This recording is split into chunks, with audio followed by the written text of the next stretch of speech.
Quais são os materiais mais recomendados, então, para o uso na nanotecnologia? Os materiais mais recomendados para o uso na nanotecnologia são aqueles materiais que já trazem algum benefício à saúde. Por exemplo, nós trabalhamos com proteínas que são utilizadas por todo ser humano. As proteínas, elas participam de tudo que você imagina, o seu movimento, você enxergar, você falar, tudo depende das proteínas. Então, nós já estamos trabalhando com proteínas. E com isso, nós acreditamos que nós vamos potencializar um benefício que a proteína já tem. Então, esse é o caminho. É você buscar se a nanopartícula ela é oriunda de algum material que seja benéfico para o ser humano. Por exemplo, algumas pesquisas trabalham com nanoestruturas de DNA. O DNA é a máquina mais perfeita que nós conhecemos, né? Então, muitas pesquisas já estão avançadas com pesquisa de nanopartícula de DNA.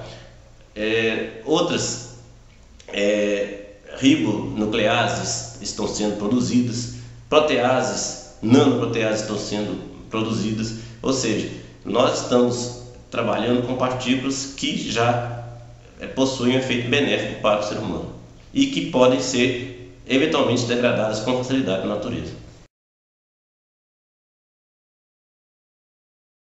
Essa do DNA, por exemplo, tem gente ouviu pesquisas falando sobre DNA, nanotecnologia com DNA podendo combater o câncer, tal. É uma pesquisa que está tendo bons resultados?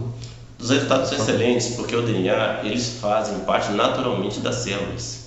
E esse é um grande trunfo que você tem. Se você trabalha com material que faz parte da célula, provavelmente ele vai ser incorporado. A célula não vai rejeitá-lo. Por exemplo, pesquisadores na Escócia recentemente conseguiram recuperar a visão de ratos cegos utilizando proteínas na reposição de córneas. As proteínas não foram rejeitadas pelo organismo.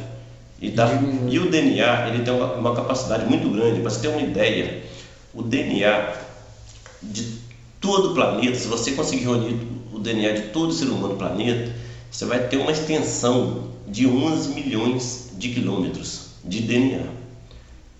Porém, você vai conseguir armazenar todos esses 11 milhões de quilômetros numa cabeça de um alfinete. Para você ter uma ideia. Então, o DNA, que é a máquina mais perfeita, trabalha no tamanho nano, porque realmente é a escala mais eficiente. E diminui ainda os riscos que tem com a nanotecnologia com substâncias e coisas que podem ser mais nocivas à saúde. Exato, diminui. Agora, algumas substâncias é impossível você utilizar, por exemplo, DNA ou proteínas. Por exemplo, se você quer, por exemplo, construir um filamento para a condução de energia elétrica, é praticamente impossível, né? Porque você pode trabalhar, por exemplo, DNA, produzir moldes e produzir os nanofios, tá? É bem claro que nós precisamos deixar claro que não tem como fazer milagres com a nanotecnologia. Nós não podemos pensar uma proteína trabalhando aí em condições normais a 300, 500 graus Celsius. Nós precisamos de materiais que resistam a temperaturas tão elevadas, né? Então, um dos motivos para usar esses materiais são as condições de trabalho deles, os objetivos e as tal. Condições de preparo, as condições que serão submetidos. Por exemplo, se alta temperatura, depende de pH, depende de concentração de sais, depende, por exemplo, se há uma quantidade muito grande de cargas elétricas, depende de uma série de fatores, se é uma solução aquosa, se é um meio sólido. Então essas condições são extremamente importantes para a produção de nanopartículas.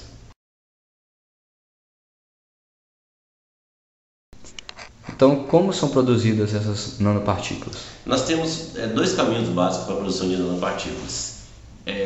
O primeiro pode ser feito da matéria como um todo e você fracionar essa matéria. Por exemplo, você quebrar um fragmento e utilizar os produtos dessa quebra.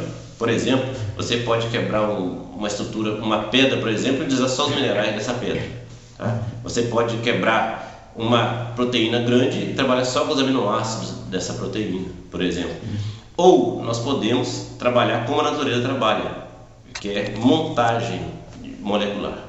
Você começa manipulando os íons e com isso você consegue produzir as nanopartículas. E nós temos diferentes caminhos para a produção de nanopartículas. Nós podemos produzir nanopartículas por aquecimento. Nós podemos produzir partículas por interações eletrostáticas. Um íon com carga positiva se associa com um íon com carga negativa, por exemplo. Nós podemos produzir nanopartículas com interações, no caso das nanopartículas de prata, por exemplo, que nós temos vários sítios de ligações. Isso depende muito do material também. Depende muito do material. E nós podemos também produzir nanomateriais por autoassociações. O que são autoassociações? Quando você produz uma turbulência no meio, vamos dizer dessa forma, ou você induz a uma mudança no meio, as moléculas tendem a se associar da maneira que haverá menor gasto de energia possível. E isso nós chamamos de autoassociação. Então, por exemplo, se você altera o pH do meio, uma partícula ela pode assumir uma configuração totalmente diferente para continuar ativa. Algumas células se autoassociam para reconhecimento celular, de reconhecer só células de sua natureza. Ou seja, nós temos diferentes termos de produção de nanopartículas. Como estão os investimentos na área de nanotecnologia, no FV e em geral? A área de nanotecnologia ela atrai grandes investimentos, tanto por parte do governo como por parte das empresas privadas. Por exemplo, de 2002 até 2008, os investimentos em nanotecnologia no mundo passaram de 7 bilhões para 20 bilhões de dólares. São dados da Helmut Kaiser Consultancy, que é uma empresa de prospecção de mercado mundial. E de acordo ainda com a Helmut Kaiser Consultancy, estima-se que os investimentos até 2015 serão na ordem de 1 a 3 trilhões de reais.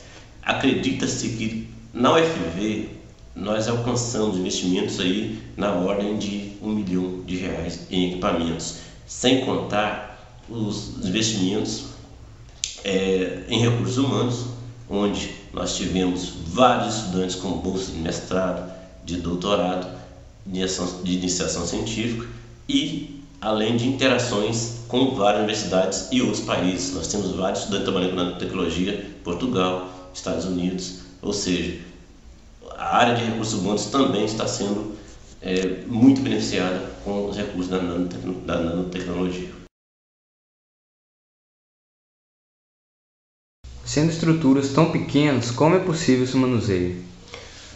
O manuseio não é de uma forma convencional, como por exemplo com uma pinça ou cortar com uma tesoura, e sim através de interações eletrostáticas, hidrofóbicas.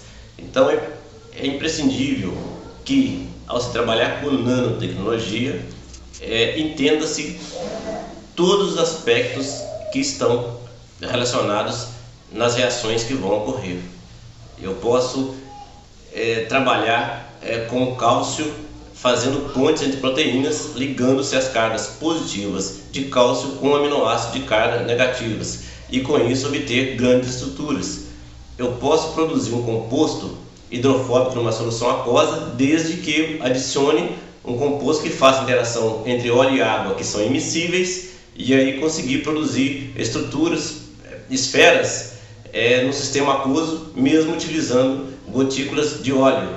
Então é importante que se entenda todas as interações físicas, químicas, biológicas em um determinado sistema. Então o processo é mais de indução do que de manuseio a princípio, né? O processo é principalmente relacionado às interações de reações químicas. Não há como, no início da formação das nanoestruturas, manuseá-las, e sim induzir a formação de estruturas. E após isso manusear os resultados obtidos com as formações. A etapa seguinte é promover o crescimento das estruturas para que nós tenhamos algo palpável, algo que possamos realmente utilizar. Porque senão não adianta você produzir uma nanoestrutura e ela continuar no tamanho nano e não ter nenhuma aplicação prática. Então a próxima etapa após a síntese ou a produção de uma nanoestrutura é o alongamento da cadeia para produzir as partículas grandes.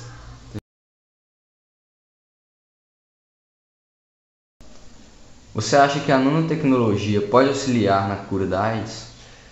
A AIDS mata, assim como outras doenças. Diabetes, por exemplo, mata muito mais do que a AIDS.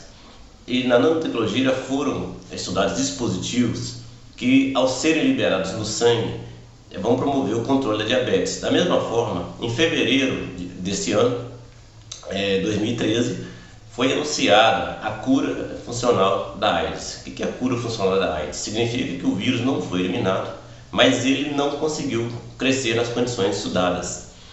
Para alcançar esses resultados, os pesquisadores inseriram uma proteína no interior da célula e essa proteína impede a utilização do DNA da célula pelo vírus, que é imprescindível para a proliferação viral.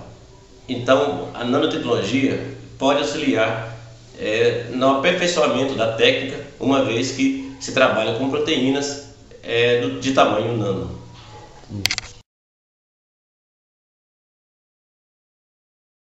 Para finalizar, então, gostaria de agradecer ao professor Maurício de Oliveira pela entrevista e pelas informações sobre nanotecnologia. Foi uma honra responder as perguntas. Gostaria de aproveitar a oportunidade para parabenizar todos vocês, professores, estudantes, funcionários do Colune, que é um orgulho nacional e principalmente da Universidade Federal de Viçosa, possuir no nosso ambiente uma escola desse nível, uma escola renomada e que preza pela pesquisa e pelo desenvolvimento de seus alunos. Muito obrigado pela oportunidade e que o Colune continue nesse caminho, nessa linha, nessa ideologia. Parabéns a todos vocês. Obrigado, senhor professor.